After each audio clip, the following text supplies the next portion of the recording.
Welcome to the Harrison Boone podcast. Just at a client's house. Yeah, well, she's a client. Lovely bird. She's a real estate agent, and she's we were conversating, and I said, "Look, I've got to be quick because I've got to do a podcast with Harrison from Maths." And she said, "What? How is he?" And she started asking me about you, and I'm like, "No, he's a good bloke. Everyone's got a big misconception about him because of the way they've edited everything, and because of the agenda that they're trying to push out against men, to demasculinate men, to make us look like we're aggressive and narcissistic and things like that, and and it's all for an agenda to so that there's no real men around to save the women and the children when it comes time for it." And she's listening, and she's like, "So how is he really?" I'm like, "He's a fucking sick cunt. He's a top bloke, so he's actually a really good guy." And it's just the way they've edited the show to make him out to be that way, but really you can see right through it. If you got No, I'm actually an asshole in real life. I'll bet you are. No, I appreciate that. So I'm sitting here with Great Ibrahim, which is probably the most unique name I've ever heard. Great. Your first name is actually Great. Yeah, man. Great, spelled the same way. You're already the best at everything, just by default. Either that or you have to be the best at everything to keep up to the name, right? Look, I don't even bother trying, bro, because there's no way you can keep up to that level, but you know what, man? You can't be great at everything, but you can, because that's your name. Well, I am great at the end of the day. Yeah, exactly. I'm like, the worst I've been called out of many is not so. Oh, right. So when he said that to me, I was like, put down, isn't it? It was, and I didn't take that lightly, but yeah. Well, it's it all stayed with you. It's amazing how a little comment can stay with you. Yeah, well, it's... And to the person that threw that comment away, it probably was nothing to them, but it stays with you, doesn't it? It's been 24 years. You still got it? Yeah. I think about it all the time, mate. I don't let it go. Right. So when I was younger, I had a friend that lived down the road from us. I grew up in Castle Crag. Like the first part of my childhood was in Castle Crag before we moved out to Dural.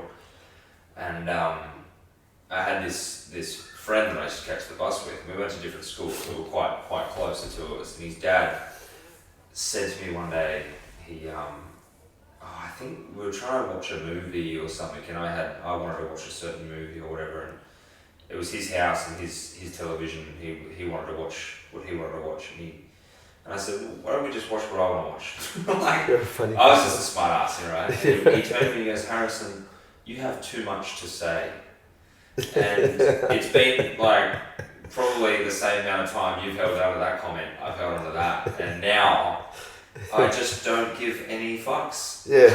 Well, yeah. I just felt like, well, if I was going to have too much to say as a child, why change as an adult?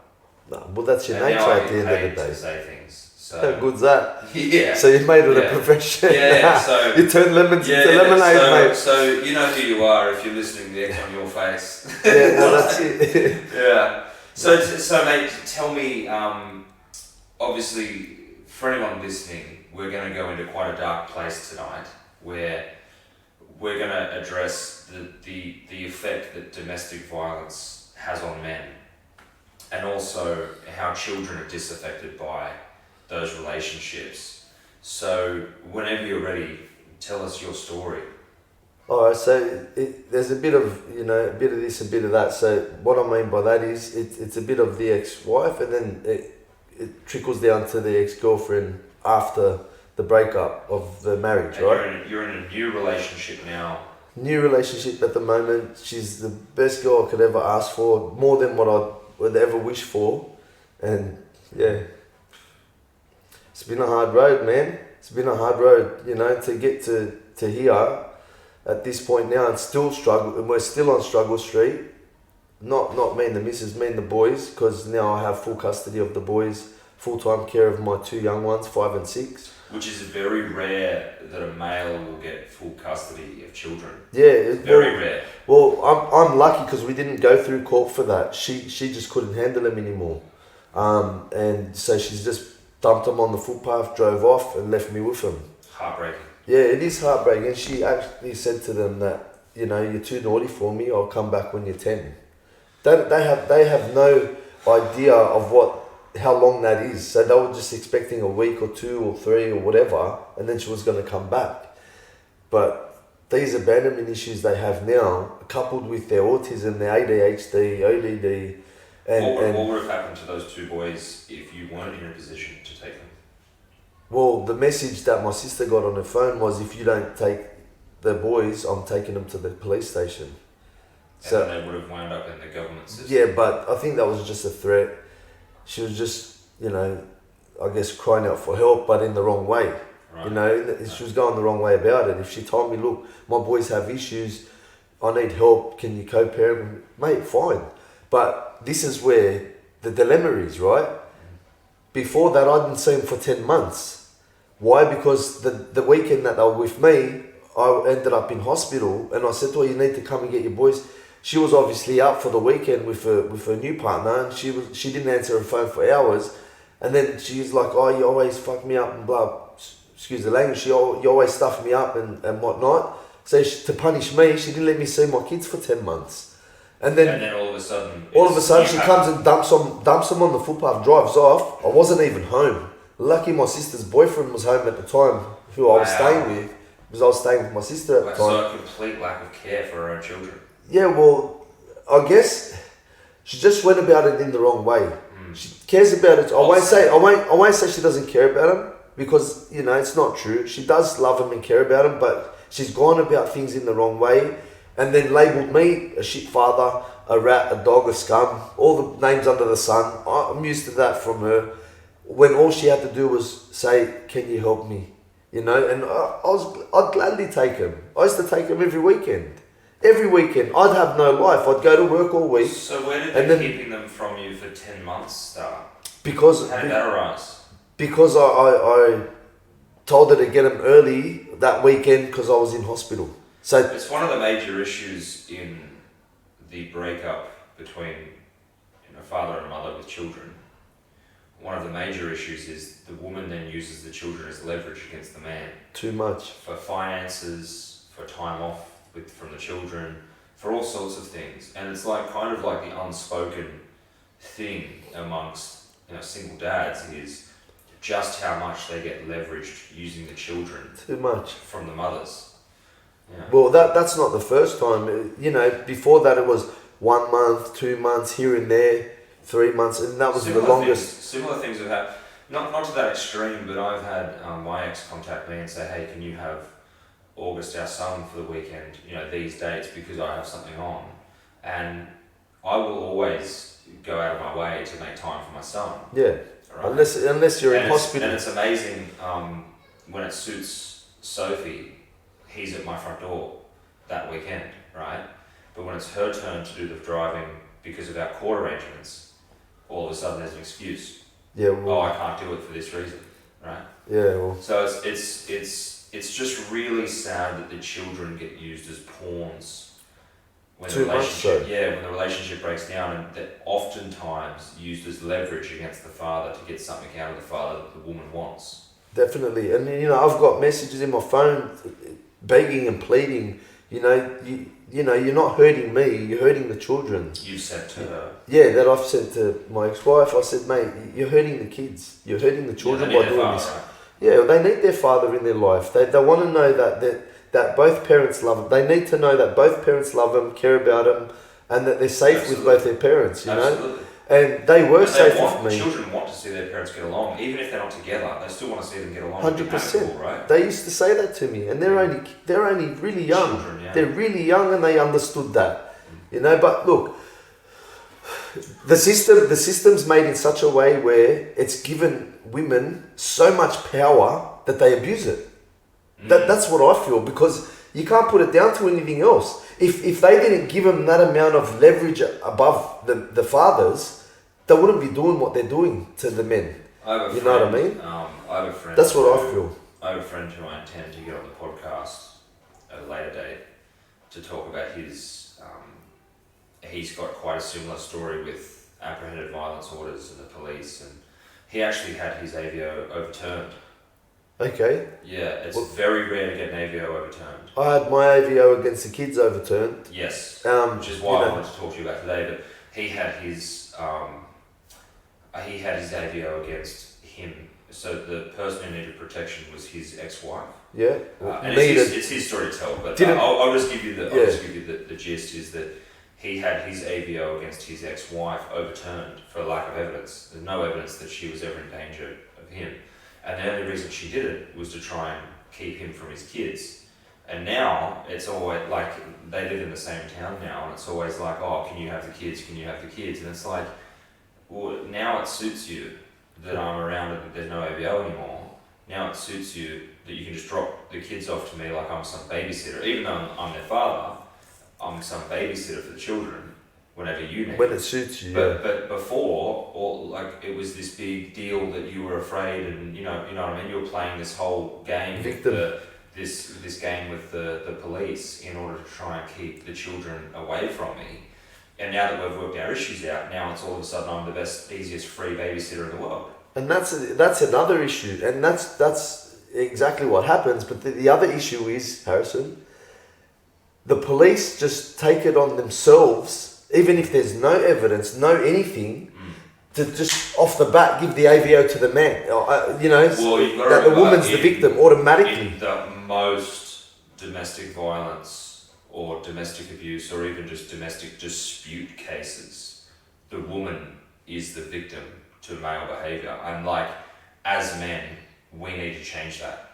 We need to aware that and we need to change that.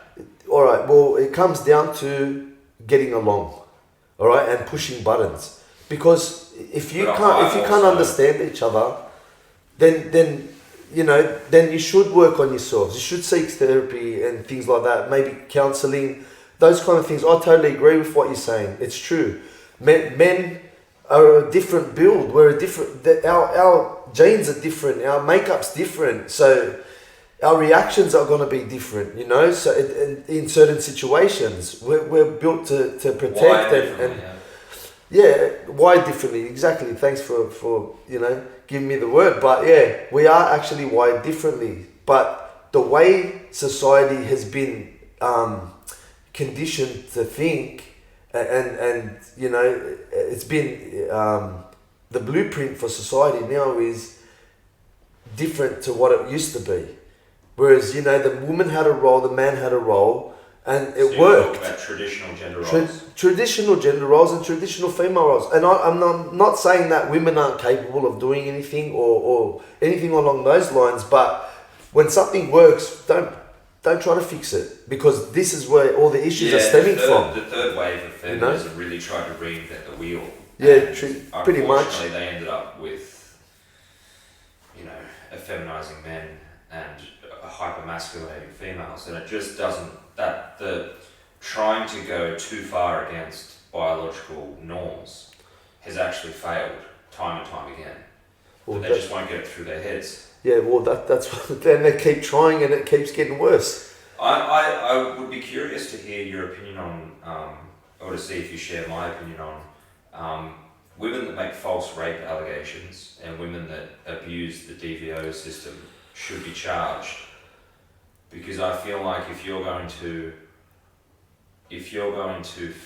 make up and falsify a narrative to keep a father from his children, pretending that he was violent in some way, I feel like the woman should be charged for falsifying that, because it's no different to falsifying any other charge against someone. It's perjury at the end of the day. Correct. But there's no charge for women when it comes to false rape allegations, and there's no charge for false domestic violence allegations. Well, it should be. There should be. 100%. And they should be strict on that, because what it does is it delegitimizes actual victims and their stories. That's right, yeah. Well, that's the ugly part of it. Because then, the courts only push with the ladies, and then when the ladies backflip, that's it. It's dropped. It's gone. It's forgotten. The friend of mine I was telling you about earlier, the charges got dropped on the steps of the courtroom. Yeah, there you go. Because the ex-wife didn't want to go into the courtroom and have to try and actually keep trying to prove this false narrative. Yeah, well, And then that day... why didn't she get charged, you know? Exactly, that's the point. Yeah. Is that, like, if you're going to waste the court's time, waste the police time for something that hasn't occurred, I feel like there should be some... Repercussion. Yes. Well, there should be, because then it will stop them falsifying, future falsifications of abuse and rape allegations and things like that, of that nature. And then the real victims at least get a chance to be heard and looked at properly and sorted out in the proper way. So your ex-wife and you have three children? Three children together. A girl and two boys. Yeah. And the two boys are obviously...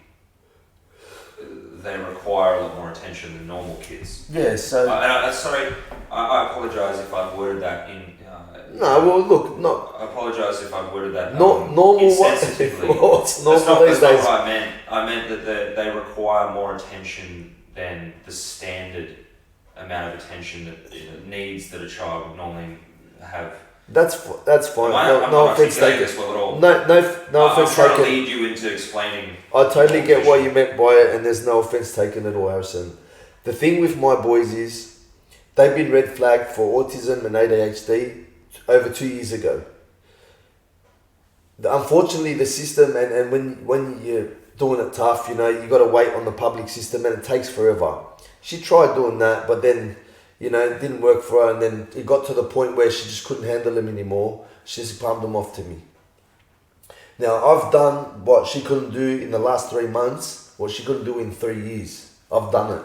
So I've booked them into pediatricians. I've gone to see psychologists. I've linked them up with the right schools, and we've got the ball rolling. So we're trying to get them into the schools they need to be in with the supports that they need. So arguably, things you're like that. taking better care of these boys than...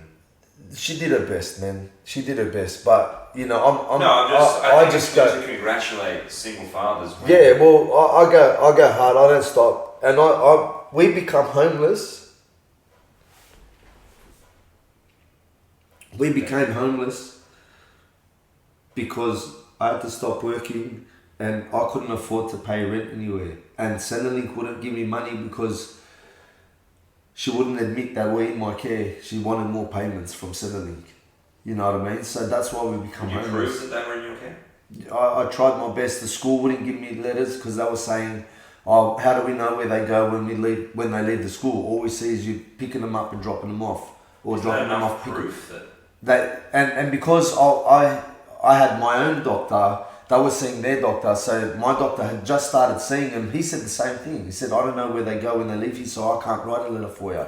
So I how are you supposed to provide evidence? Well, that's the thing. They were trying to get in contact with her so she could say that I've relinquished care to the father. They eventually, 6 weeks later or 2 months later, got in contact with her, and she said yes, she did falsify the dates so that she didn't have to back pay and whatever, but that's okay, we let it go. But that's why we ended up homeless, man, because I couldn't work, I couldn't pay rent, I was borrowing money to eat, Was there a reason you couldn't work? Because I had the kids and it was during the holidays. And, with tradies, we don't go back to work until the 7th. They were dropped off to me in December, just after Christmas holiday. So it was 26th of December, Boxing Day, that they were dropped off to me. I took them for 12 days. She said, "Don't bring them back. I can't take them back." My sister dropped them off at her house, and then 2 days later, she's dropped them back off and done the legger. And I wasn't even home. She just dropped them on footpath and legged it. So from that time, what a really heartbreaking story to hear that. Like the two children were abandoned at the front of a house. Yeah, and then from there, by their own mother. Mate, tell me about it. We were all gobsmacked. Look, she was crying out for help, but she didn't tell me what was going on. All she did was abuse me. You strike me as someone that would have done anything to help that situation. But look, I'm homeless. I was homeless for just up until last week. Department of Housing done wonders for us, and they got us on the priority list. And look, they got us off the street and kept us in hotel to hotel to hotel. But these add to the issues of the children as well, because the displacement issues on top of the abandonment issues. It creates more pressure in that environment. Yeah, and they're only small men. They're 5 and 6 years old. You would have seen the comings and goings of that system. Can I ask you, in your opinion, if you were a woman with both of those children? Looked after straight away. There was houses available. There was everything. All the services was available. I rang so many different places. They said, sorry, we've got nowhere for men with children. Single men with children. I kid you not, Harrison. There's nowhere available for single men with children. That's our system, mate. For women with children, they get it. They get everything handed to them on a silver platter. They even get told, well, my ex-wife told me, with the breakup at the start, that the police were offering her money to go through with the AVO. She didn't want to go through with it. The police wanted to push it on her. But she knows we've never had a problem in 9 years. Towards the end, there was a bit of issues and we both decided that's enough. The end of a relationship. Yeah, exactly. That's why it became the end. But there was a bit of issues between us and we didn't see eye to eye anymore and we just didn't get along. We fell out of love a long time ago. We both knew it. We were just together for the kids. We thought, look, you know what, you go your way, I'll go mine. Cops wanted it. They were begging her to proceed with AVOs and things like that. They took it on themselves to put an AVO on. She didn't even bother with it. They were asking her to do more. How can they fill out an AVO on someone's behalf? They just do that. They just do it. They do it, mate. That's the sad part. Why don't you do it for a man that gets abused? Look, let's bring it forward after the marriage. She ended up getting married not long after to another fella, and I found a girlfriend right after, I don't know, about a year or 8 months or whatever it was. This girl, because I was depressed, lonely, missing my kids. I hadn't seen them for 6 months and things like that. I was really, really, really depressed, upset, and wouldn't eat, wouldn't sleep. Didn't want to think, like I couldn't, couldn't do anything. So anyway, I found a girl, and then this one's a heavy drinker. I don't drink, smoke, hardly anything, right? Anyway, so moving forward a bit, she's had a bit of an episode. She come over to my house drunk one night. My kids were asleep. Threw a pot plant on the window where the kids were sleeping, where their beds are. Did she know that's where they slept? Well, I don't know if she even cared. If she knew or not, it wasn't the point. She didn't even care. Like she was. Did she know whose bedroom she was throwing the pot plant? Well, yeah, but she was drunk off her head, so she probably. I've got the messages saying sorry, I was off my head and blah blah. I don't remember what I was doing, but that's just probably to get out of trouble. I was sitting with a friend because I had to call him because she was calling me all night, abusing me. So I called a mate because I get anxious now, especially after the breakup. I get anxious, yeah. Yep. I get worried about police doing what they do without even worrying about if the man's okay. So my mate's come over. And he's consoling me, and we're having a talk. And I've got issues that stem from when I was a kid because I got chopped up by 15 blokes, and they all had machetes. So I've got a post-traumatic stress sort of from that already, and it's still with me till now. And so 15 guys with machetes, mate, I'd come out alright, but still, it was a hard 10 years of that time when I was 17 up until 27. I had to go through a big mental battle. And I overcome it, no medication, no nothing, just strong mind, So healed from that, but not totally. I still get the effects of PTSD. Anyway, so when she starts arcing up and over the phone and telling me she's going to make trouble, I automatically get worried for one reason and one reason only. Because the police always believe the woman over the man, always, 100% of the time, and it's not fair. Anyway, she's telling me she's going to come over, and I know she's going to make trouble because I've witnessed her talk about other things previously. So I'm worried. I call a mate, come over, and he's talking to me. As he's talking to me, my kids are asleep in the bedroom. She's come, I heard a bang on the window. I've only realised it was a pot plant after I've come outside, but before I come outside, she's come to the door, banging on the door. I've opened the door because I don't want the kids to wake up. She starts yapping, and then my mate's like come in the middle of us, and she's just gone crack straight into his mouth. So a nice jab straight to the mouth, bleeding from the lip. He's like, hey. So we've kind of ushered her out to the door, and then it's continued on. Was she in the apartment? She was in the apartment, yes, definitely. And then we've ushered her out towards the door and we said, look, come outside, So the she kids are came in and sleeping. assaulted your roommate. She's tried to get at me, and then my mate who had come over to talk to me and whatever, console me, he's now trying to get in the middle and she's just gone whack straight into his mouth, Harrison. Right.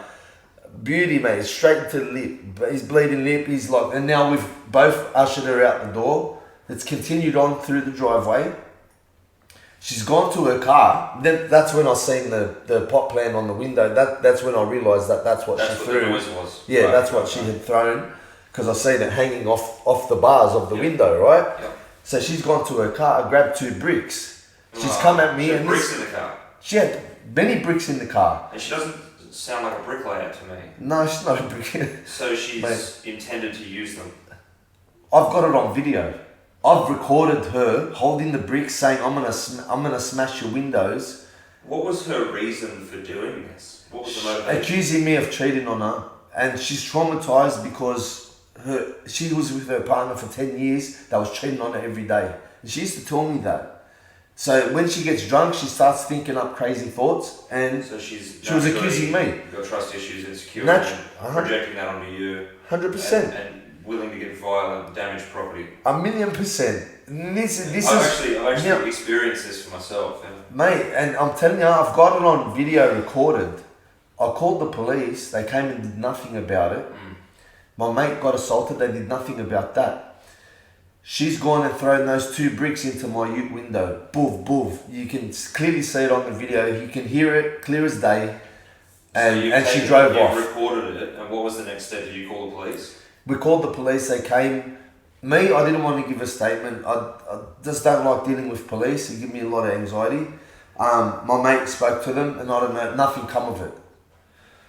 Fast forward a few months later. If you had spoken to the police, because property was damaged, you could have gotten AVO against this person. I possibly could have. And then she would have been up for the damages.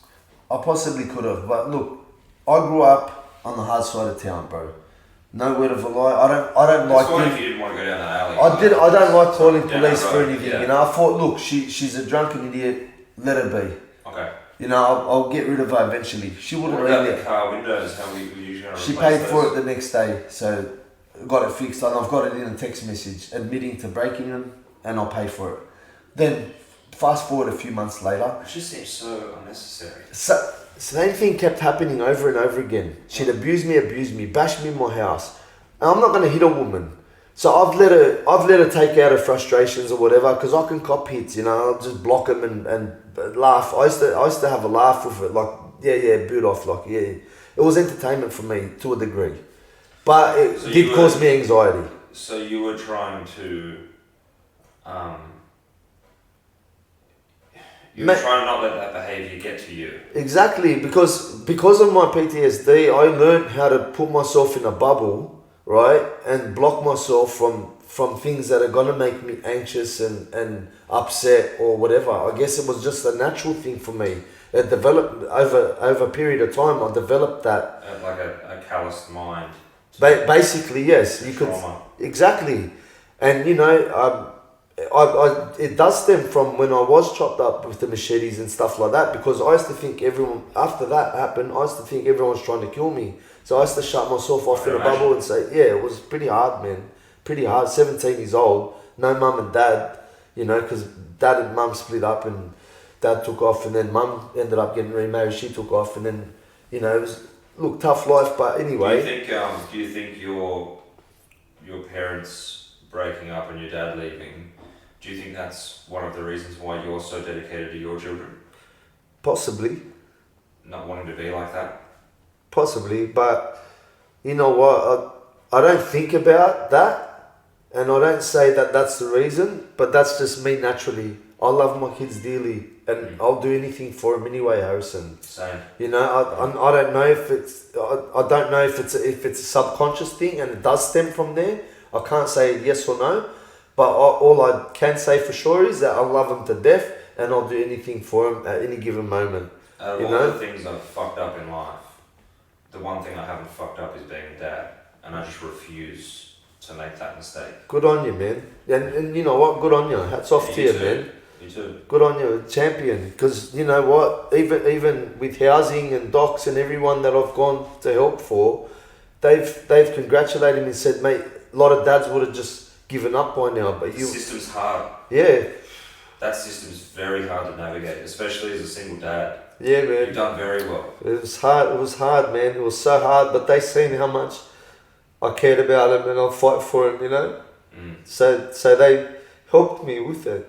They did. They did what they could on their end. Like you said, there would So- have been a lot of dads that Just threw the would've- towel in. yeah would have thrown the towel in. It's too hard. It's like all the cards in the deck are all stacked against me as a single dad. Like you said, if you were a woman, that system's Red almost carpet. set up. Yeah, the system's very much set up to give a much easier ride to single mothers.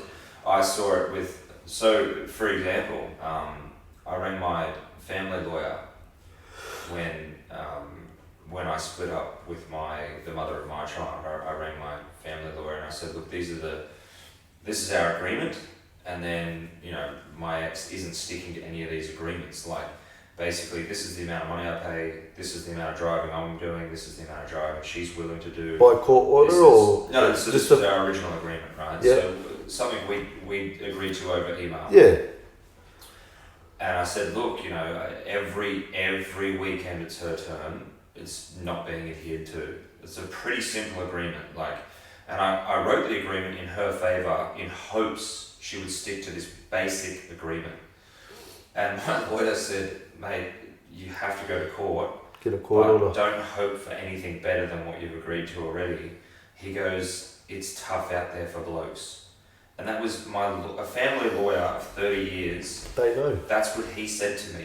They know. He goes, you're not gonna. He goes, you're going up against a system that's really designed to benefit the woman. Oh, 100%. And that's And the look, sad part. I think in a lot of ways it's fair for single mothers to kind of benefit from, it's a hard way. It's really hard for me to articulate this without sounding sexist. But I think if the mother is going to take on the burden of raising a child and having a career and fending for herself, She needs that support. right? She needs that support. 100%. So I totally respect the system if it's set up to benefit in that way. But what I don't agree with is the system being set up to disadvantage fathers Yeah, so much in the pursuit of benefiting the mother. I agree. There's like I was saying before, there was absolutely nothing for me as a single dad with 2 kids. That everything was set up just for the women, and look, Absolutely. they need help, but there's men out there that need help as well. Like, if they want equality and everyone's equal and the same, then why is the system not that way? If that's what they're proclaiming. So you have full custody now of both the boys? Yeah, but not by court orders. It's just she's relinquished care and it's in writing, so I do have 100% care of the children. It'd be very hard for her to try and Look, regain care now without your consent. I guess so, because docs themselves and housing and everyone Yeah, you've been through all and of that facts system. and everyone, Yeah. the whole system knows what I've been through with Correct. these kids, and that they've seen it firsthand. What would you say? It's so hard, man, I swear. What would you say was the best service provided to you as a single father? Housing helped us a lot. The Yeah, Department your of house. Housing. Yeah. They got us in a house within 3 months, and they put us at the priority on top of the list. They did send us from hotel to hotel every week, sometimes every second day, sometimes every second week, like this, depending on what the situation was. So it was always, and all I had was clothes because I couldn't take Department of anything else. Housing were they sourcing the hotel rooms Yeah. for you? Yeah, they were. Was there ever a time where you'd stay in a room one night and they'd move you to a completely different hotel? Yeah. So you were basically living out of bags for 3 months with Yeah. 2 children that require a lot of care. Attention and care, mate, a lot, and that's why I couldn't get back to work. And Mate, I just have to take a moment to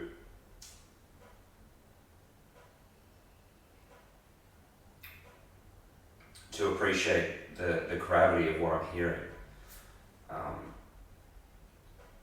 can't imagine how hard that must have been with 2 little boys. Very You've hard. done very well. You've done extremely well. It's a credit to you as a person and as a father. Thanks, mate. You know what? I'll never give up on it.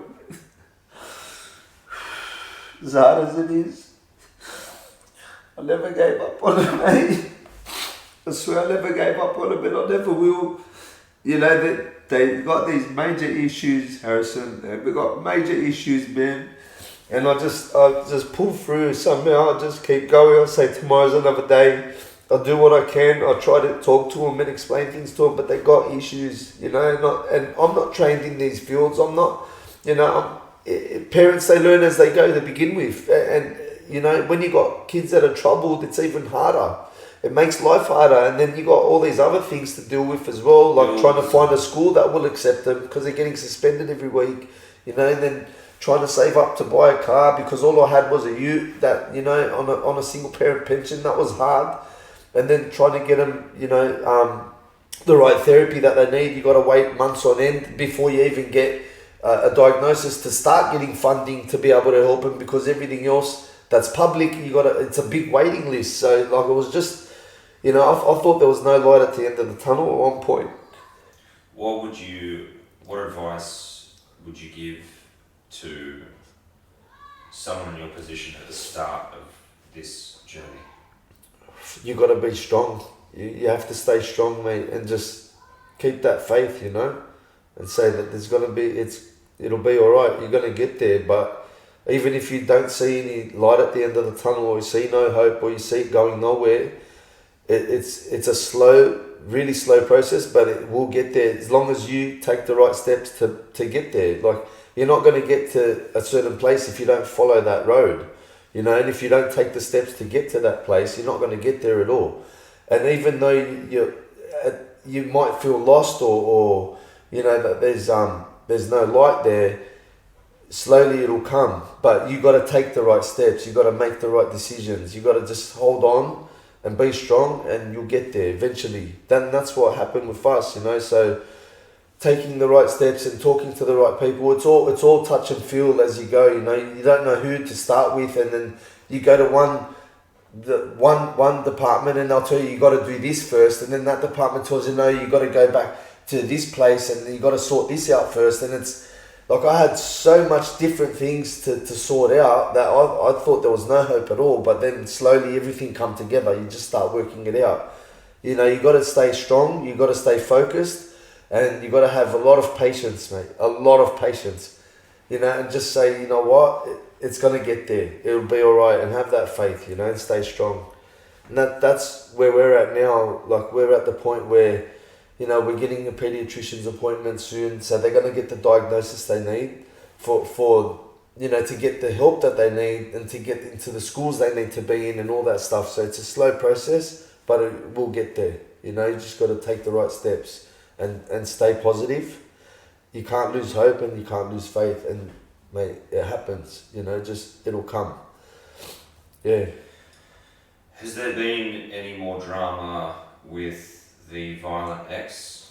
Look, the last time I had an interaction with her, she attacked me in my house, scratched up my whole face, and I was nursing a torn calf muscle at the time, and I had 2 inguinal hernias left and right that I was waiting a surgery for. Now, she'd come to my house again, accusing me of cheating and whatnot. Started kicking down my microphone and my recording equipment, because I write and produce music as well, and I record artists as well. She's breaking my equipment. I've jumped up to grab my microphone, and she started attacking me. Now, I'm hopping along because of my torn calf muscle, and she's a lot heavier than I was, so she was a bigger girl.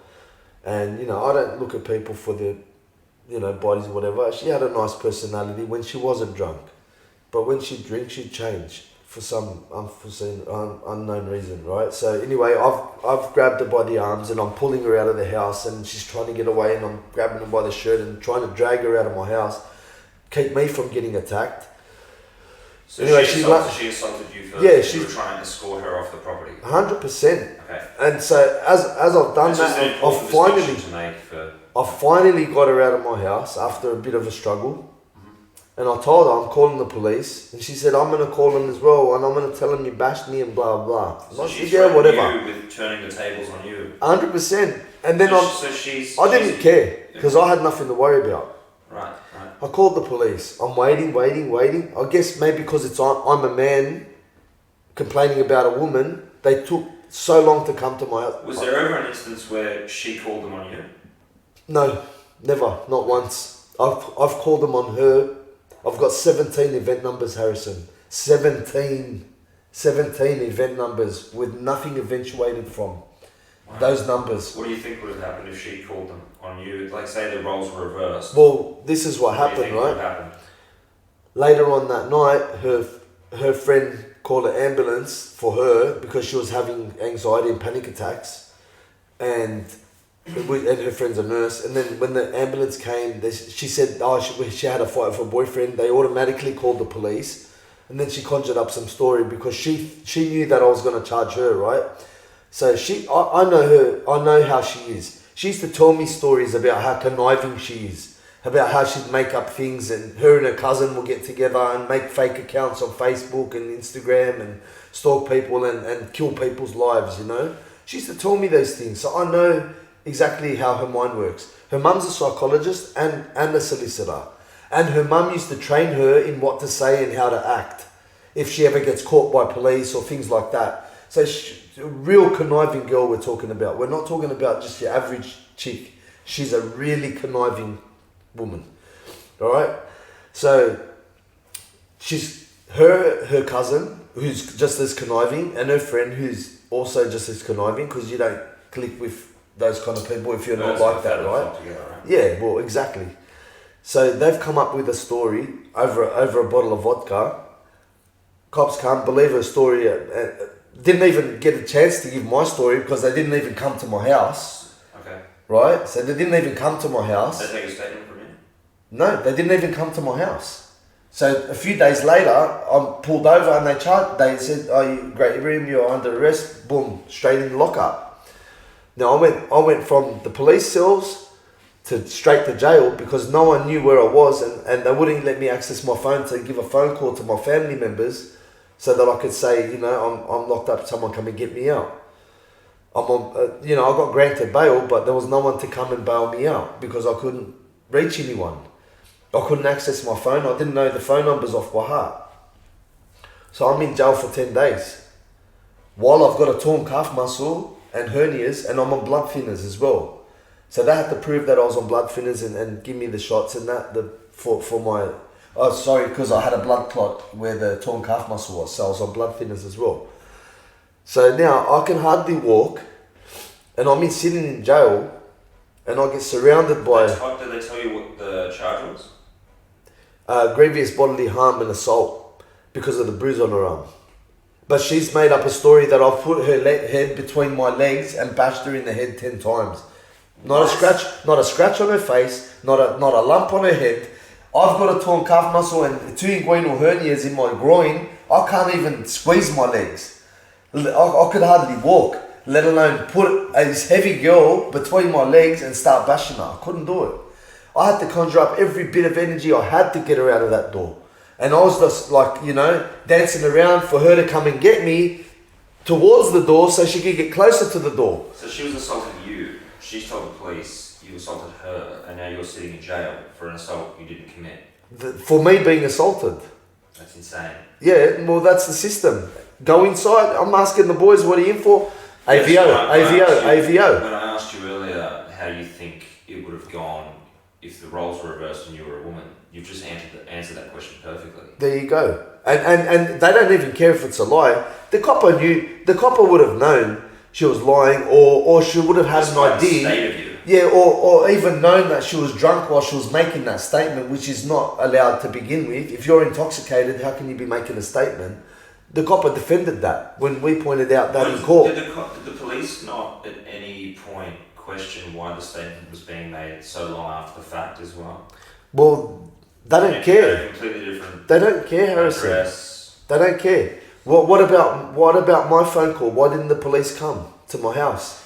Yeah. I just find the story very, very confronting on just how easy it is to villainize the male Off the bat. and how easy it is to, in this case, falsely victimize the woman. There's an agenda, mate. I'm telling you, there's an agenda. There is, police get paid. I've heard this from somewhere in the system. The police get paid per AVO on men, but not if there's an AVO on women. There's always rumours though. There's speculation. It's speculation. That highway patrol get paid per ticket as well. You know what I mean? Like, there's always people that are going to say things. I don't. It is speculation, but I wouldn't put it past it, because why are they so adamant? Why are they so hard on men and not the women that are actually abusive women? I've heard every guy I've spoken to that's been in this situation, and the startling fact is there's a lot of men out there that have been in similar positions to you, where a woman's threatened or has carried through with an AVO. I've been in that situation. That's sucks. My ex did a podcast, right? Excuse me. And was then worried about me putting the truth out there, which would have undermined the podcast. So she went to the police station and tried to take out an AVO on me. Well, and what was her reason for doing so? The police laughed at her. I live 5 hours away. There's no threat to violence. Yeah, well, that's it. But again, it just shows how willing women are to abuse the system. Well, you know what, in saying that, going back to the ex-wife, all these abusive messages that I've got from her, I showed docs these messages, and they're like, you know what, because she's saying what she's saying and threatening you with all this stuff, you can actually take an AVO out on her. You know what I said to them? I'm not going to bother. The police won't do it. The police won't do it. And I know they won't, Harrison. It's because of personal experience. I think if you've got this is the mother of your kids. Well, mate, no, you want to talk about a strong case? I showed the coppers the videos of her throwing bricks through my windows, coming into my house after I got charged as well. So even after I got charged and an AVO was placed against me to protect her, she's coming into my house. I'm recording her. Please get out of my house. Please get out of my house. She wouldn't leave.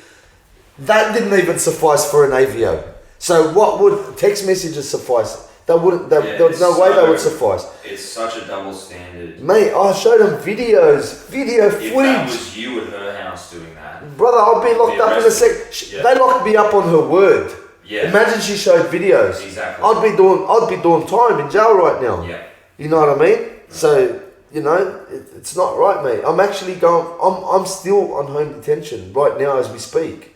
Because of the AVO. Because of the AVO. I got sentenced to 9 months on home detention. So but she won't drop it? Well, she went to court and she made a statement to recant it. So they she tried to pull the AVO? They wouldn't accept it. They go, no, we're going with your original statement, even though she was intoxicated when she said the original statement. So now the police are carrying through the AVO through the court system. Well, it's even against her wishes. Yeah, so it's gone ahead, and when she found out I had a new girlfriend, she come back and recanted that statement again. She said, no, my recanted statement is bullshit. What happened at the start was true. So she lied again, and then lied again, right? And still they believed her over me. I got 9 months home detention on an ICO. Then what happened was, during the home detention... And this is with your boys? Yeah, so during the home detention, my boys got dumped to me.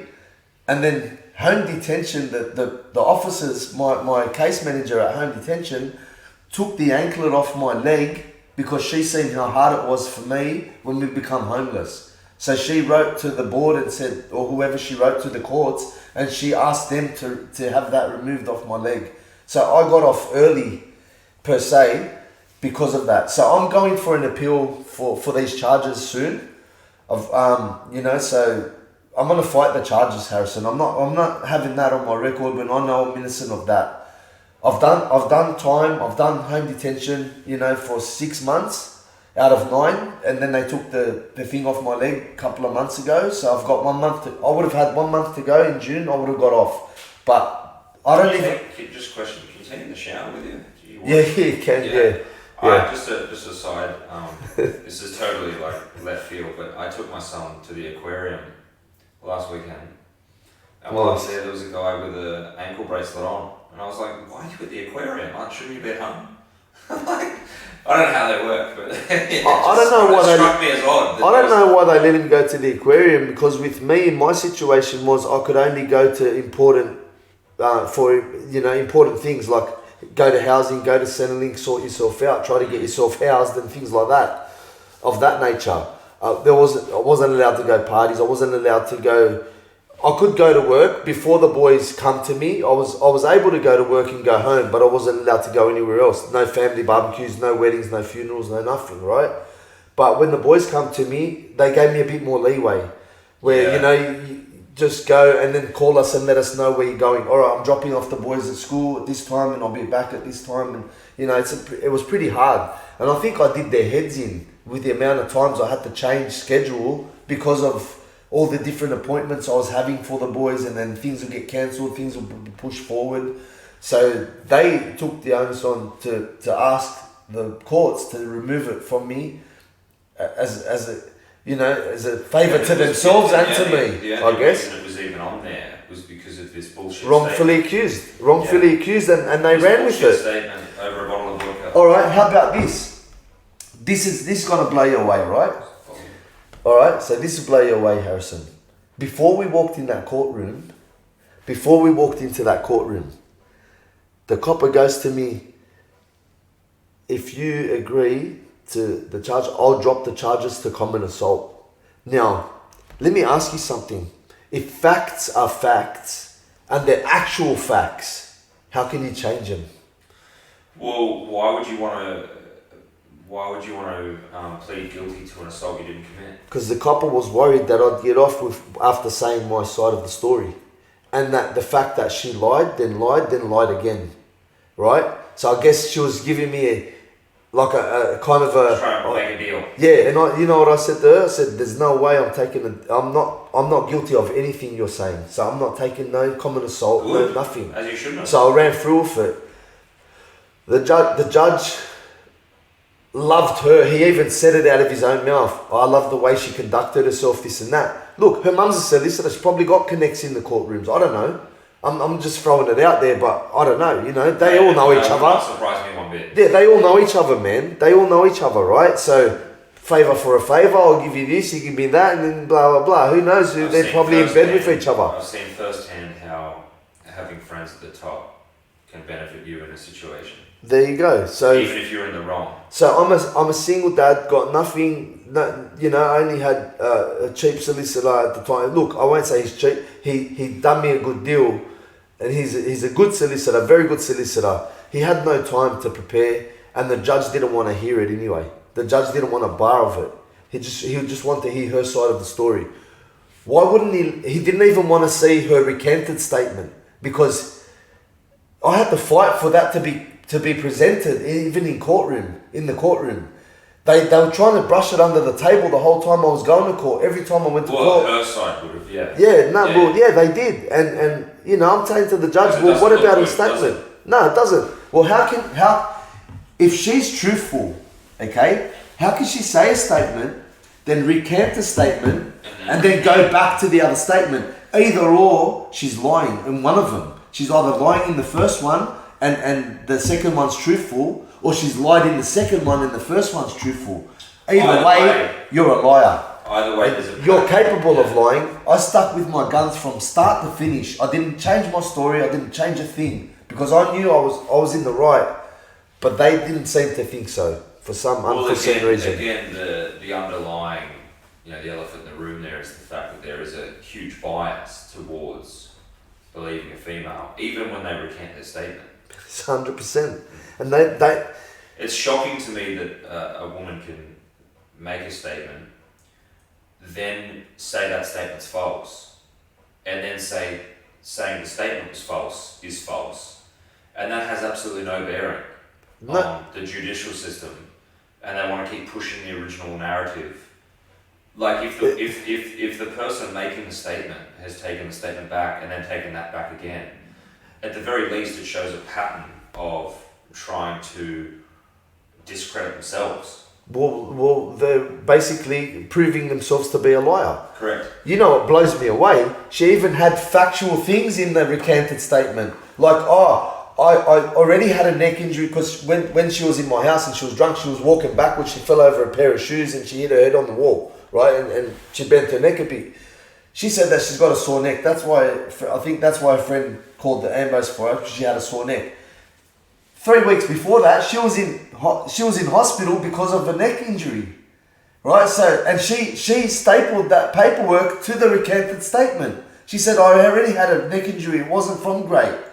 I fell over a pair of shoes and I hit my head on the wall. You know, all these things that she had actual proof of, and they still overlooked that and went back to her first statement. And then she went back to her first statement when she found out that I had a new girlfriend, just to fuck me over, so to speak.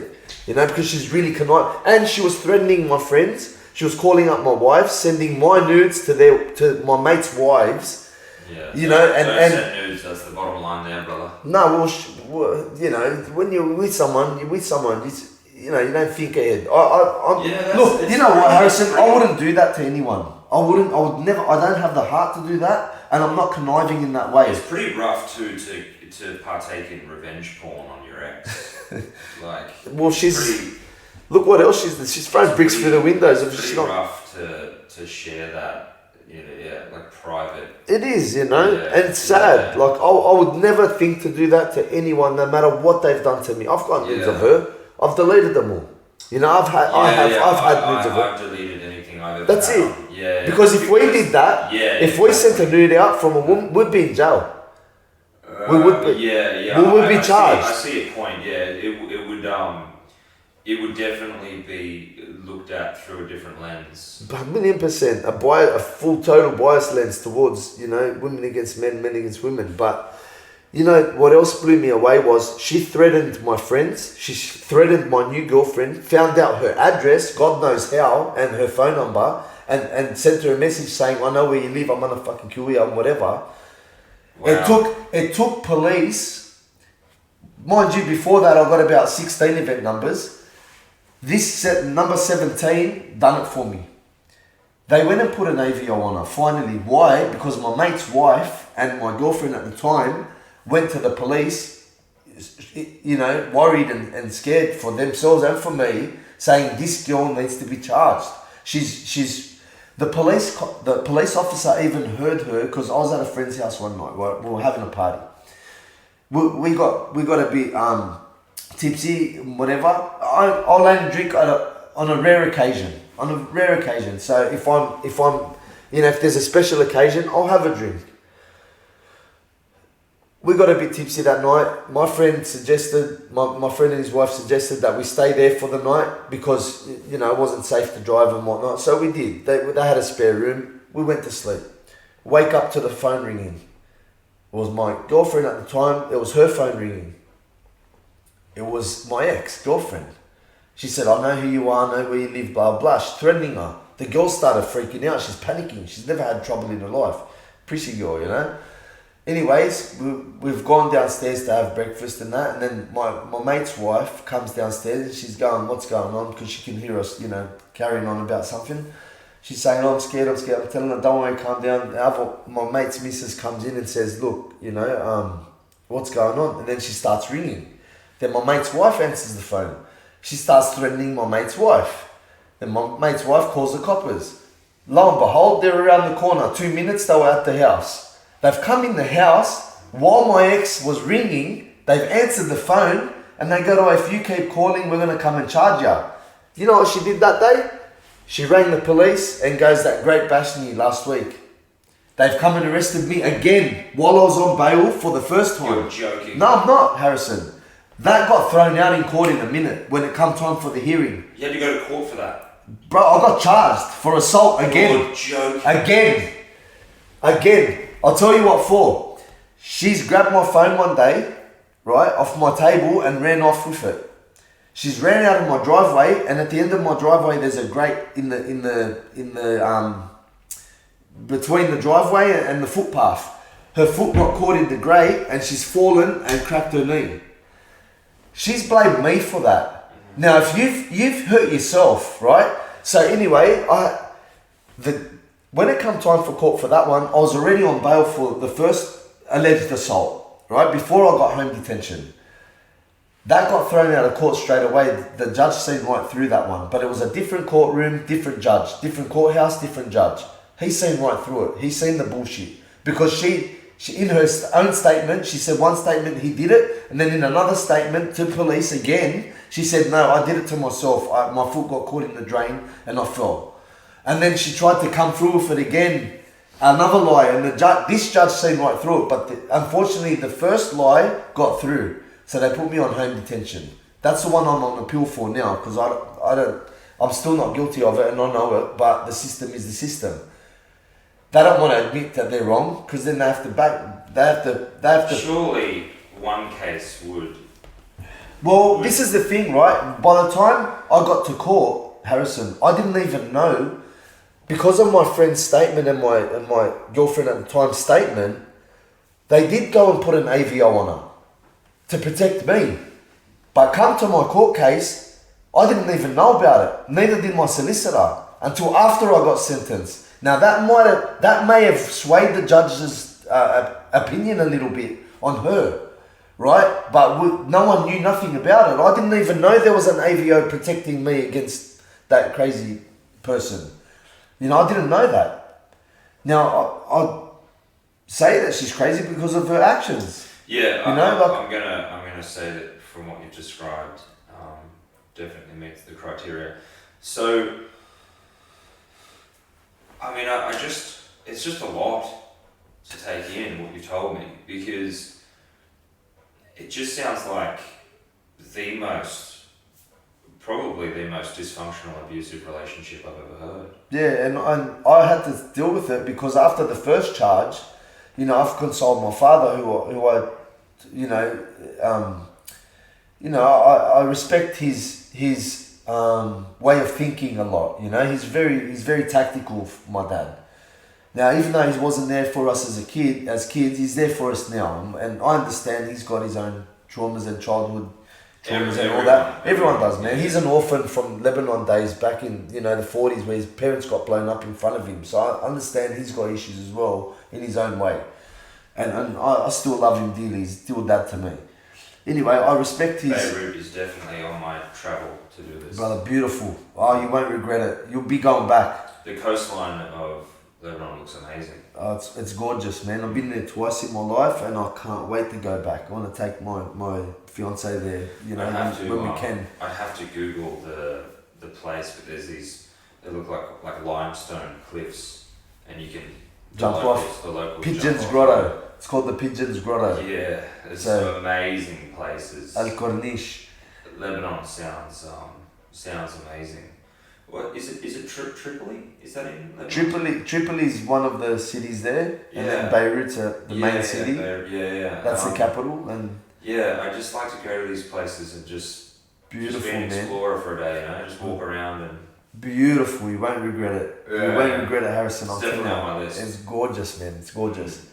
So I was consoling Dad, going back to what we were talking about, and he said to me, "Look, stay nice to her until it goes to court, and she'll drop all the charges, and then get rid of her." So that's why I kind of stuck with her. Mate. That's why I kind of stuck with her, right? I was just being nice to her, but she kept coming over, and she knew she had one on me because she had an AVO on me. And I wasn't even allowed to be near her, yet she was coming to my house. She comes to your house, so, doesn't that negate the AVO? Well, I get charged for it. No, not her, because I haven't called the police and told them, come and get her out of my house. I'm not calling the police because I'm trying to be nice to her so she can drop the charges for me. You know what I mean? And come good with it. But this is the dilemma, right? She knew that she had one on me. Every time something happened, it was always at my house. It was never at her house. It was never I was chasing her. Every time I had to call the police, it was at my house. I was at my house. I was in my home. So how am I the instigator if she's coming to my house? And if I'm so fucking rough and I'm a violent man, why are you coming to my house every single day? And you're scared of me. and you're worried that I'm gonna bash you, why are you coming to my house every single day and making that trouble that you're making? You know, and that hurts, man. That hurts, mate. Because I was copying it from this bitch. Excuse the language, but that's what I'd call it because that's what she was. Right? I'd cop it from this bitch. And then what comes of it for me? I end up in jail. I'm the one with a bloody collar around my leg. Like a fucking dog, you know. I'll tell him where I go, what I'm doing, what I'm eating, what time I'm going to be home. You know, that's not fair. And then my ex-wife comes and dumps the kids on me and then, you know, I could become homeless. And then I'm like, it's all for the women. There's nothing for men. There's no one to say, maybe this bloke is telling the truth. Maybe, you know, we should listen to what he's saying because look what's happened to him in the process. But you know what? They've commended me so highly, docs and every other department and psychologists and the solicitors saying, man, how did you do that? How did you pull through with that in your situation? Going through what you're going through. And I said, you know what? It's just, you got to have that strength. You got to have it. And you got to have good support around you. Because if, you know, my partner now, the woman I'm going to marry, if she wasn't with me, mate, I couldn't have done it. You know? It's amazing to me that... she's the best. It's amazing to me that one case gets thrown out in court, right? And yet they're still keeping the original case open. Yeah. Like, surely if you can prove a pattern of lying and misusing the system, wouldn't that then also, you know, stand to reason that... You'd think so. You'd think so, right, Harrison? That's what leads you to think there's an agenda. There's an agenda behind it, mate. It definitely does seem like that. And from what you're telling me, the system, you know, because this woman's abused the system, it's just kicked the shit out of you. And the real victims. Look, my grey hairs, mate. Oh, yeah. They were black last year. Mate, look, the real sad part is that now, you know, 2 young boys have been dragged through that system as well. Yeah, but they got a dad that loves them dearly, and you know what? I'll fight for them as hard as I have to, and I'll get them there. You know, I'll get the help that they need, and even if it means that I can't get back to work, you know, anytime soon, that's okay. But you know, are you taking on like little jobs here and there? Or? Trying to, but you know, because of their behavioural issues. I leave them for half an hour and I'm getting called. Come back. Like, walk me through, what does an average day for you look like? Every day? Yeah. Stressful. An average day, like, walk me through so you get them to school. When does your day start? Okay, I'll wake up with the boys fighting around 6:30 a.m. They're punching on with each other. I think that's pretty standard for any boys. I know I had a brother growing up and I think we were up at about 6 a.m. and, you know... punching on. Yeah. Standard. All right. Look, boys are boys, but when they got some added issues, it makes it just exacerbates the situation pretty much. So, but there's times where I've gone to the school, dropped them off, not even 3 minutes later the school's calling me, come pick up your kids. I can't get a day's working. Both the boys? One or both, or one or the other. It just depends. Some days he's good, he's a naughty. Sometimes he's naughty, he's good. Sometimes they're both naughty together. They run to each other's class and then run out of the class together, and then just pinch a scooter from the front office and then ride around the school all day with teachers chasing them. To them, it's fun. To be honest, that sounds like shit I used to do. Me too, but look, but when now I know what my parents went through. Let me tell you, our school had a phone. This is so fucked up, but our school had a phone that you could call your parents from, and it was like out the front of the sick bay. Alright. So like if you're really struggling in school, you know, you're really having a bad day, you could use this phone to ring your parents and they'd come and pick you up. Nice. And so the phone was situated right out the front of the office of all the teachers. Staff room? Yeah, no, it was like the teachers had an office that they would work out of when they weren't conducting a class. Right? Okay, yeah, I know. And so I figured out that I could use the phone to call my mobile phone, and then I would have the number of the the phone saved, and I could actually call the phone, right? Cheeky bugger. So I would wait till I was in a particular class. I think it was history, and the history class I hated had a history as well. direct view of the phone.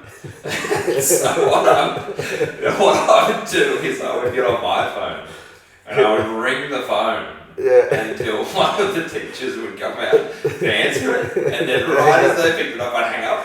Cheeky bastard. and then like, because Shits and it would giggles. take a eh? second to reconnect the call, right? So literally, as they hang up the phone and go to walk back inside, the phone started ringing again. I had hours of fun. I never learned. The annoying thing is, history is actually my favourite subject. Alright. But I was so distracted in that class because I had a good view of this phone, and I would just literally make that hour of class so miserable. It was your fun, right? It's a miracle I wasn't expelled sooner, honestly.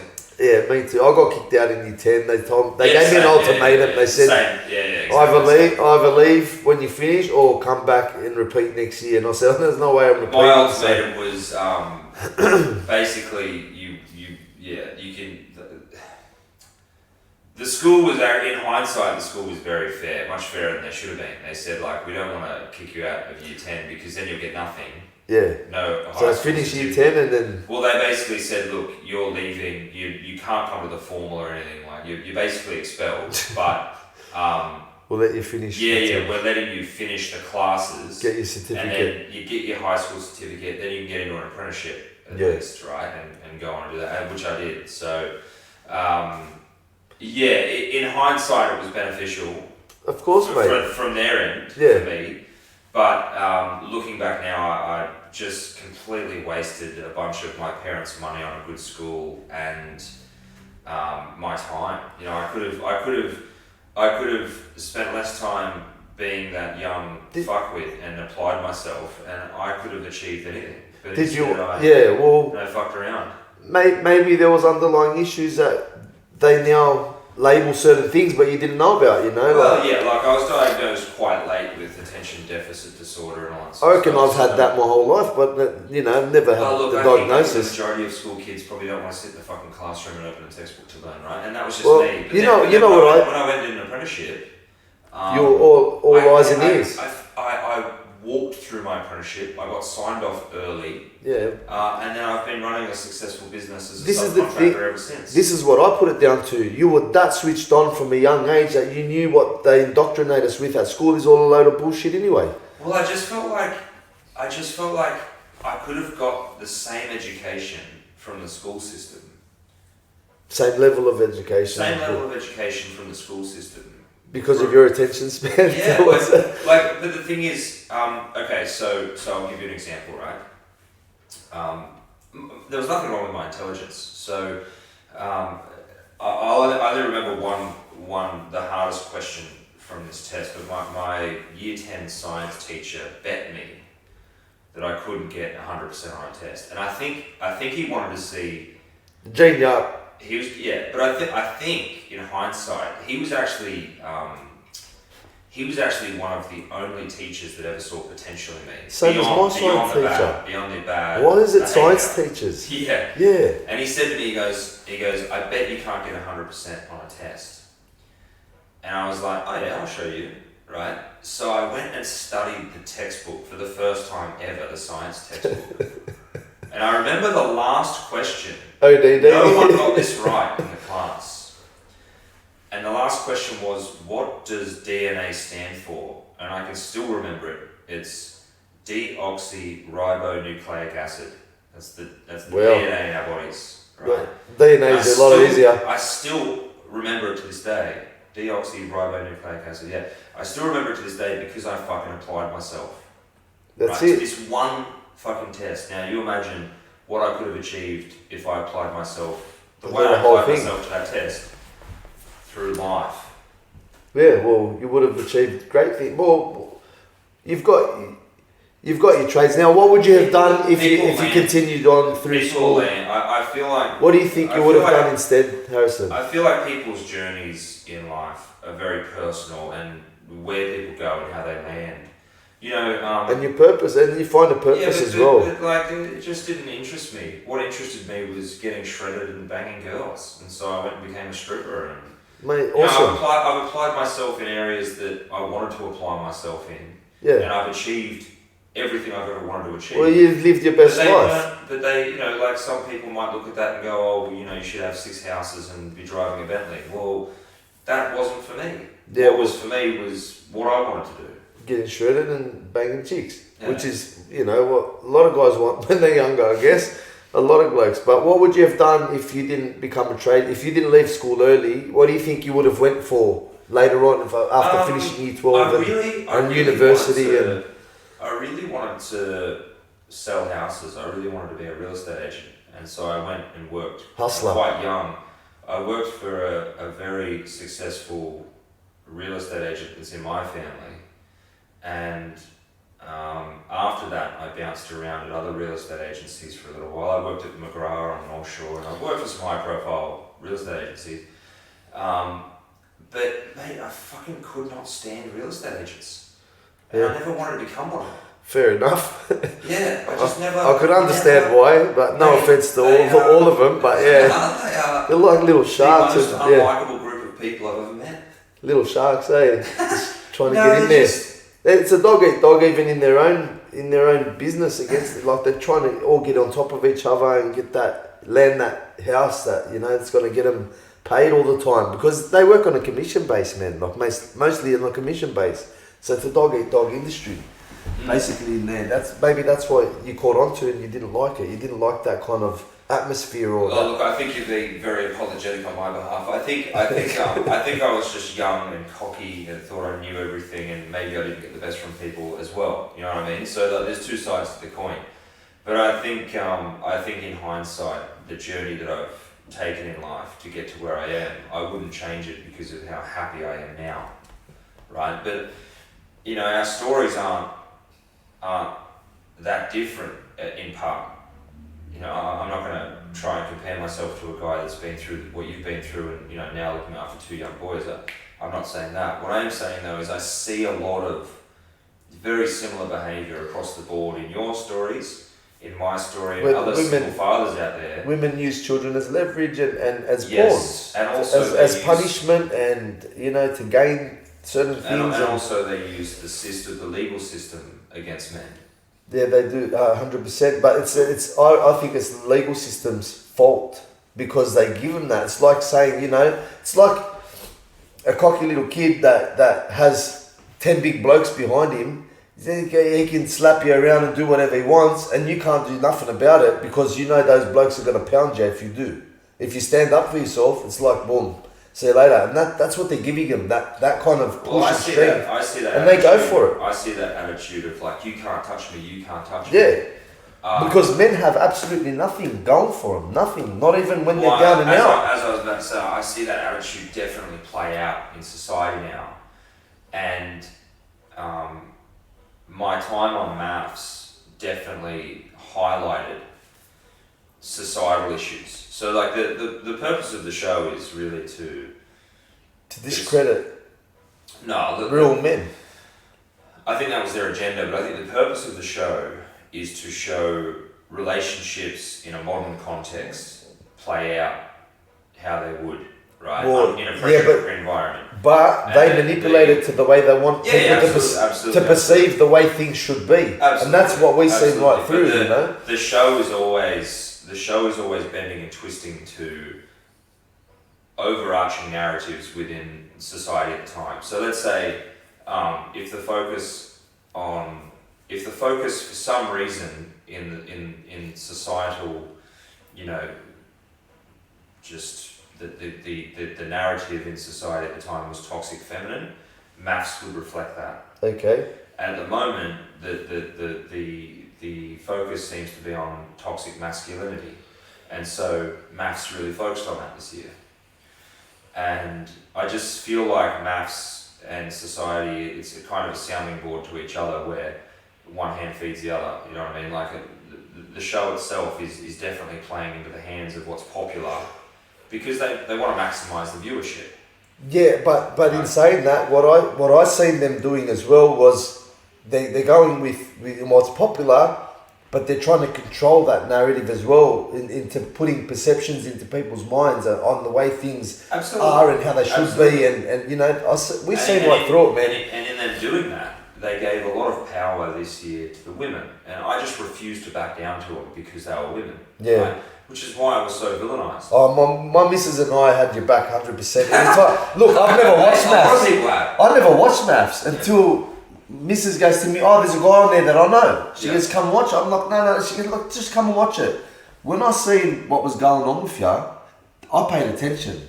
Because I thought, hang on, they're doing this all over the place. They're trying to demasculinate men, make us look toxic, and all these other negative things about men, right? And real men. And you had things to say. And I was listening, mate. I was watching, and I thought, look how they're portraying him, and he's always backing himself like a champion does, but the judges try to manipulate him. The music that they play when he talks, and then the music that they play when she talks, like you could see right through it, but not everyone has that viewpoint, right?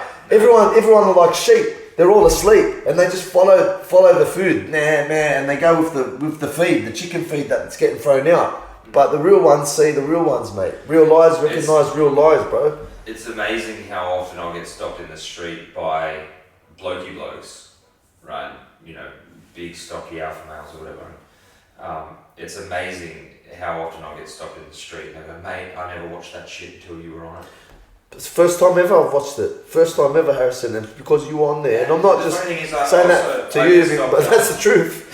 It's the truth, man. It's also funny how... We were rooting for you, bro. Like, go Harry, go, you dirty bastards. Look at them talking shit. I think it would have been pretty boring if I wasn't on there, right? I think they wouldn't have had a show, mate. I think they would... You're pretty much the star of that show. You're what everyone hated and loved at the same time, you know what I mean? Yeah, look, fair enough. It's funny, I was in Coles the other day, and this beautiful elderly woman stopped me, and she goes, "You're Harrison, aren't you?" And I said, yeah. And she goes, "Hi, it's you know, it's nice to see that you're a local in Maroubra here." And I said, yeah, I love it here, you know, I wouldn't want to live anywhere else. And she goes, "Oh, that's nice." And it was sort of the end of the conversation, and I said, "You have a lovely day. Thanks for saying hello."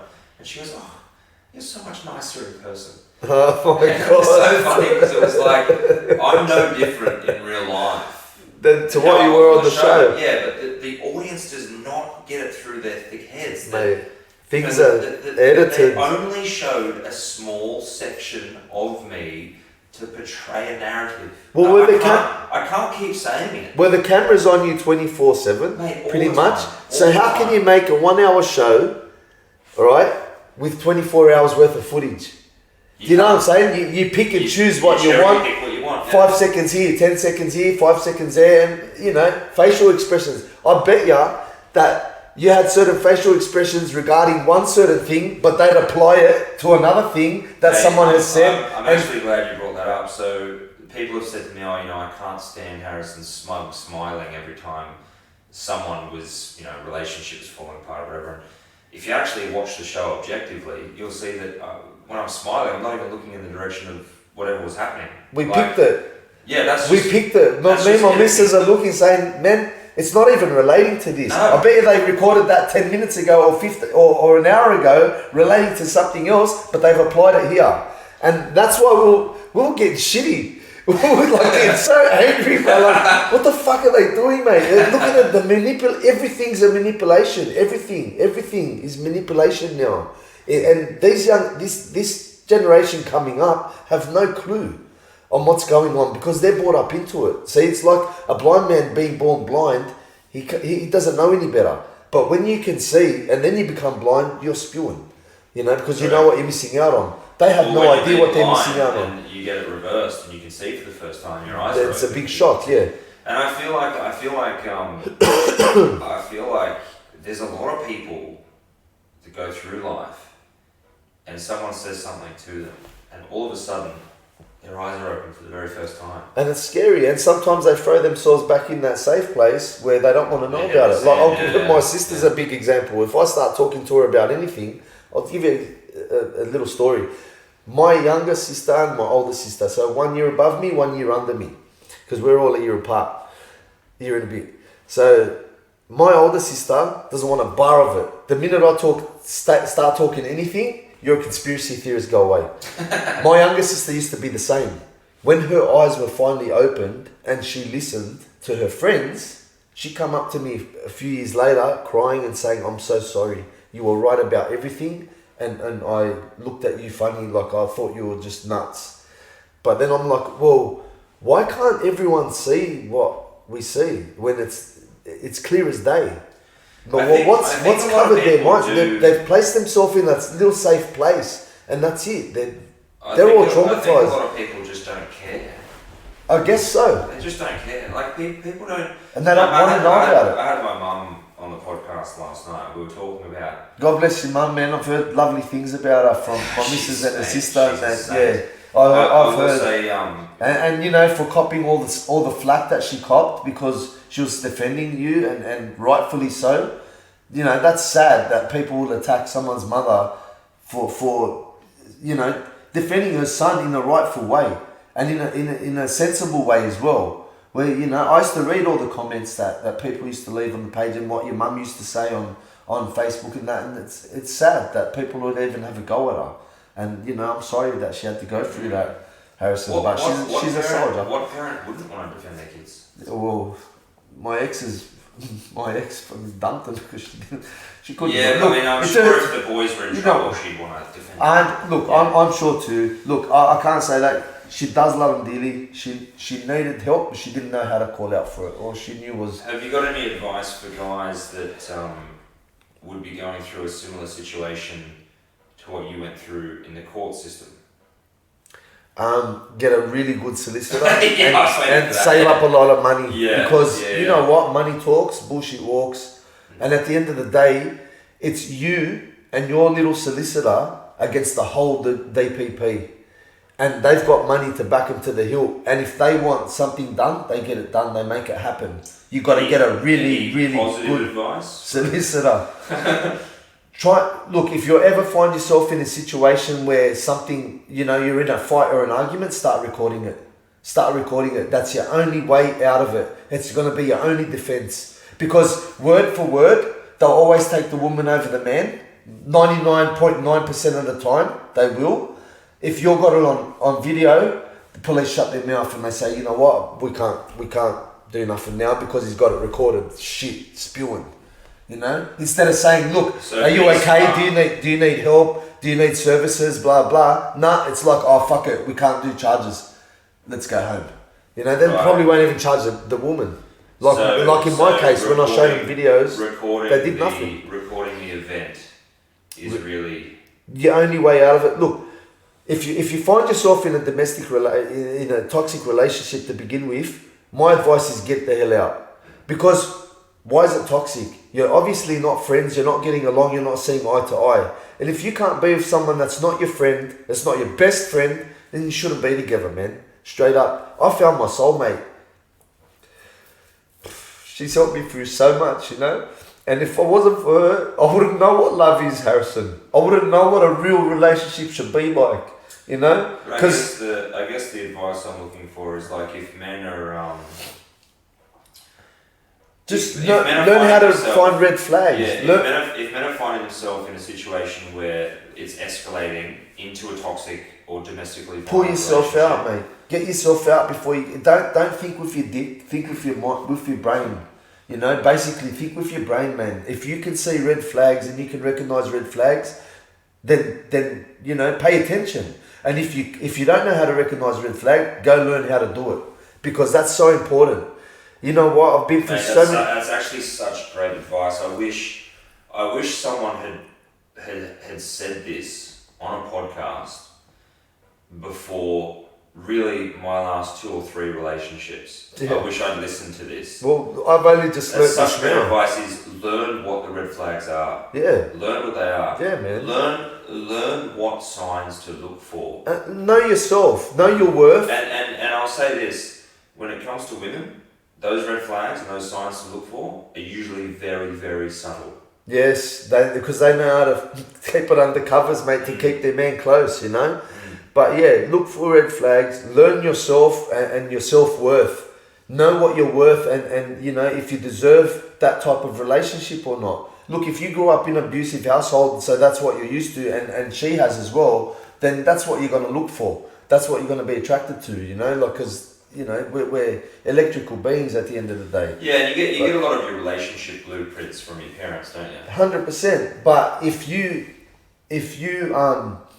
want to live a happy life and a good life, no issues, no stress, no arguing and yelling and fighting. You know, it's healthy to have a bit of an argument every now and then, because not everything's black and white. Not everything's black and white. You know, there's a bit of grey areas here and there. You need to learn each other. You need to learn how to respect each other's opinions and you know, the way you want to be treated and what you should consider, you know, controlling behaviour or just, you know, respectful behaviour. You know, there's a big difference between those two things. Which, look, I've learnt a lot with my partner now, Jade. She's the best. She's taught me all this stuff, and she's made me a better version of myself because she's showed me the way. Whereas I never thought about these things before in my life. You know, to look at. It's amazing how you could be in a toxic relationship 1 minute, and then you just find find your love of your soulmate. life Yeah.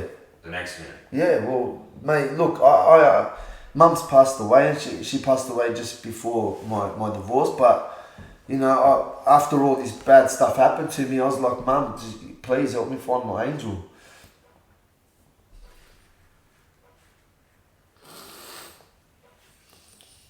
Then I met Jade, you know. They're out there. Yeah. They are out there. There's good chicks out there, man. A lot of things. I've been through a lot, man. So excuse me for tearing up, but yeah, she's the love of my life, man. She's my best friend. She showed me so much, and she stood by me through court. She listened to what I had to say, and she believed everything that I said to her because she's seen it for herself. She's seen all the evidence. She's seen what I had. You know, she was surprised too herself, like how the system pushes with women so hard and disregards the man as a human being. He doesn't have feelings, he doesn't have emotions, doesn't have, you know, what are we then? Who are we? What are we worth? You know, what are you trying to make us out to be?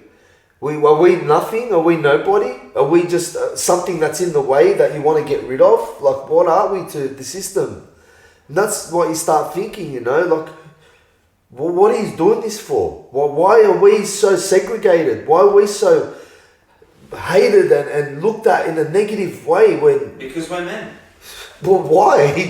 We're human too. They want to. That's the narrative. They want to. They want to put. If you went back like 80 years, right, back to the 1950s. Okay. Men were writing the script on what the societal narratives were. Men were in advertising and media, and it was all run by men, right? You go back, you know, you come forward like, you know, 70 years, 80 years, and where, you know, that's completely flipped on its head. You know, now a lot of the jobs in media are women. A lot of the jobs in marketing and advertising are women. But why discredit a man? Why not just do your job and make a good show or make it? Why go so as far as that have climbed those corporate ladders are the product of second and third wave feminism. Possibly. And now they've got to these jobs where they're trying to make everyone politically correct. They're trying to ban words, and if you say things that they don't agree with, they will deplatform you and cancel you. 100%. So if you're in the media, shocking. If you're in the media or you're in the public eye, you become very afraid very quickly of, if I say this or cross this line, I could lose this thing that I've worked so hard to get. Yeah, like if you say, you know, transgenders, for example, that's why I feel like can't go to a church, and then it's like, why can't they? Well, hang on a second. The reason is because this is a law unto itself, right? It's kind of like a guideline. It's a roadmap to a certain place, and it's saying if you want to get to this certain place, you need to follow this map. Now, if you come and throw your own roads in there, you're gonna move away from that map. It's not gonna lead you to the path you're on. So that's why it's the case. Well, where, see, that's you know, that's you the have- beautiful thing about the platform I've been afforded through Married at First Sight is I didn't really have to work to get here. I went on a reality television show and now I have a platform. And so I'm not really as afraid of losing it as other people. Yeah. Right? Like, make your own. I've sort of made a name for being controversial on that show and standing up for myself and not backing down to people. And so this podcast isn't going to be any different. And if you don't like it, don't fucking listen. Simple. That's like when I was on radio, it's the same thing. The one of the managers at the radio station, I was on the radio years ago, Harrison. I was there for 4 years, you know. It was a local radio station, but I was doing it. And it'd be from 10 p.m. to 6 a.m. on a Friday night and 10 p.m. to 6 a.m. on a Saturday night. So I had all the party goers listening to me, you know, before they were going to the clubs, and after they finished clubbing, they were listening to me still. So I had the manager call me up and say, why are you swearing on air? First of all, it's after 10 p.m. So broadcasting, you know, the guidelines state that I can swear after a certain time, and I put my warnings out anyway. And I was like, if you don't like it, don't listen. Why are you even listening to my show? Don't you have to go to church tomorrow? And not having to go to church goers, but she was, you know, fully Fijian woman. She was totally into church every Sundays. Why are you staying up late on a Saturday night to listen to my show when you know I play Easy-E and Ice Cube and you know, Big L and like pull proper gangster tracks and you know and I'd play R&B and I'd play you know, we had a good audience. We had 50,000 plus listeners that would call in and give us their requests and things like that. But yeah, why are you listening if you don't want to hear it? I don't listen to your show because I don't want to listen to Sunday Gospel. You know, I don't want to listen to that, so I don't tune into that.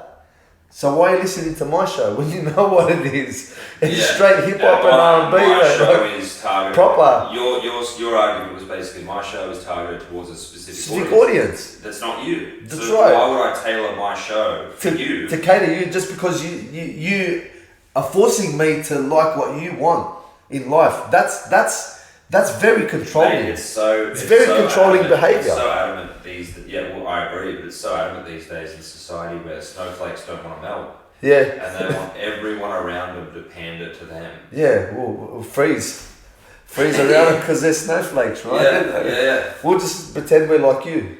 Nah, mate, I'm water, I flow, you know? Leave me alone, let me be. I'm me. If you don't like it, see you later. If I don't like you, I won't come here. Simple. You're in a better place now. You've got housing. Just last week, we got handed the keys to a place. You're taking on work. I can't. My boys. You're taking on sporadic work or jobs. I'm trying to here and there. You know, I've run my business. So the question I'm essentially asking is, you're making money? No, I'm not. I wish I was, but I'm not. Okay. 14 years of running my own business. 18 years as a glazier. I do my job with my eyes shut. You know, I'm a very skilled glazier. I can do a lot of different aspects of glass and glazing and aluminium work, right? But looking after these boys, Harrison, I've given it all up. I can imagine, yeah. And with the school calling me every hour, every second hour, every 10 minutes, I can't land the job anymore. I can't say, I'll come and quote you and then say, oh, look, sorry, I can't come to the job. I don't even bother doing the quotes. If it's a family friend or something and I can get, you know, a family member to tonight example, I went to do a small job. It was just a broken window for a friend. An hour into the drive there, my sisters called me and said, come, look, your son's just broken all my vases in my house, smashed them all. Man, what can I do? What can I do? I'm stuck. Until he gets the help that he needs and the therapy that he needs, which is a long wait on the waiting list for pediatricians and things like that, I can't do anything, mate. And that's why I became homeless, to make sure that they're okay. You know, I stood by them. I didn't let them go, you know. And that's it. I ended up saving some money out of the pension and we got a bit of a hand from Wesley Mission. We bought a car. The blokes told me, yeah, it's been serviced and everything and there's a year reg on it. And I thought, man, so I don't have to spend any more money on it. I outlaid $4,500 on this car. We got $3,000 given to us by Wesley Mission, which was a blessing, you know. But you know, and on the sticker it said that it didn't need a service for another 6,000 kilometers. So I'm thinking, sweet, 2 weeks after buying the car, the engine seized. There was no oil in the engine. Oh. So this guy's lied to me, right? He's saying that it's serviced and whatnot. It wasn't serviced, Harry.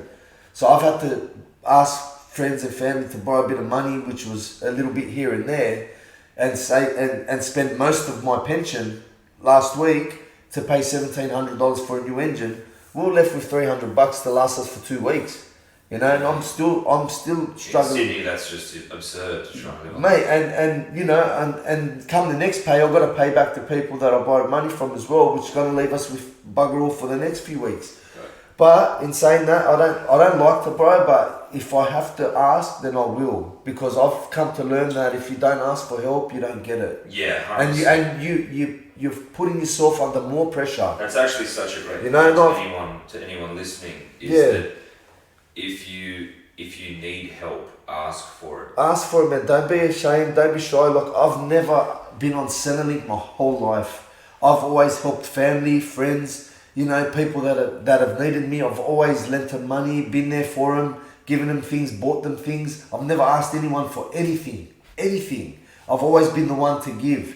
When it came time to ask for help, man, I struggled with that, Harrison, because I've never known how to do it, and I feel like I'm being, you know, a greedy person. Like I'm asking for something. No, but you know what I've come to learn: when you need it, go for it. Go for it. Don't be ashamed. Don't be shy. People want to help. Yeah, that's what we have. Service, and we have great services out there that do help. I'd say most people are naturally inclined to want to help someone in need. Mate, like me, my whole life. If they're a good, honest person that's asking for help, yeah, most people would want to help someone in that position. That's right. Like when you see a junkie, you don't really want to help them because you're not themselves, right? They're not helping themselves. But when you see someone that's actually really doing it tough, say, you know what, I'm going to help this person out because I know they deserve a bit of a hand or a bit of help. You know, not to discredit junkies. You don't know what they've gone through in their lives, right? For them to become that way.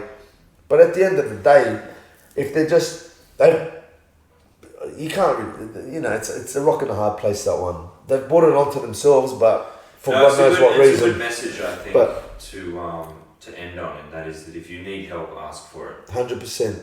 Yeah. I agree. And look, if you're don't be shy. If you're facing a false charge from a vindictive ex, hire a good lawyer. There you go, mate. Don't give up on your kids and. Yeah, and record. If you're in a heated argument with your missus, or mate, get the phone out straight away. Put it on record. Put it on record. Try and stay calm. Try and de-escalate the situation instead of aggravating the situation. Try to walk away. Be a bigger person. Bite your tongue and say, you know what, I don't want this headache because there's strength in walking away. There's a lot of strength in. There's too much strength in walking away. More so. Yeah. More so than punching on. The most powerful thing you can do is walk away from a conflict. Yeah, 100%. I really struggled with agreeing with the network to keep in when Bronte's sister Kira was calling me a coward for walking off, right? I really struggled with that because they kept it in knowing that women would champion a woman standing up to a man, right? And under the right circumstances, I would too. But Kira wasn't doing it under the right circumstances. Kira was doing it to perpetuate a narrative that made sense to the network, made her sister look good, which was Bronte was doing it all from a false platform. But anyone with and then to call me a coward for walking away when really, like, that's what we should be encouraging men to do. Right. The easy thing for me to do would be to tell her to shut her mouth and throw my drink in her face. Well, and then you play into the narrative. Yeah, but that's what a weak man would have done. Exactly, but that's what that's a strong man to walk away from conflict. Mate, who knows if they've paid her to do that before you walked in there? You know. I think production definitely set it up. Like, and Bronte's actually dropped that into conversations that she's had since. Wow, you're kidding me. Yeah. So I feel like I just got played, mate, and I've just got to learn to live with that.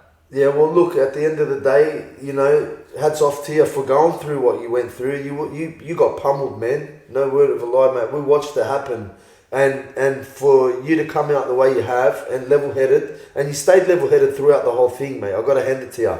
They tried and tried and tried, but you've come up good, mate. And you know what? Hats off to you, man, because you're a soldier, and you stood your ground. You didn't buckle. You didn't back down. You kept going, and you were you. You didn't change for no one or nothing. As much as they chopped and edited and pasted, mate, you could see right through. Anyone with half a brain could see that.